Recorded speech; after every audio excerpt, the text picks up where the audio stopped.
ভাই আমাকে নিবে।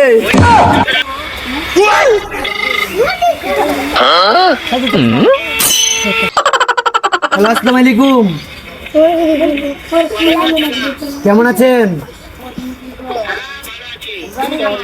এই তো ভালো। 2 বছর আগে তো লাল লেবুটা কিনছিলেন, মেয়েটির সাথে আছি। হ্যাঁ তুই খুব বাবা। ভাই আমাকে নিবে, কয়জন নিবে?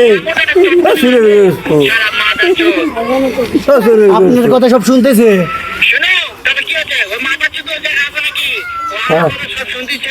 শুনতেছে।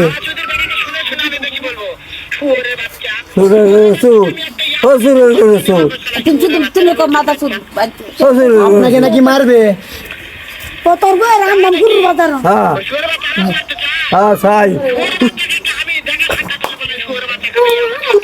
আচ্ছা আচ্ছা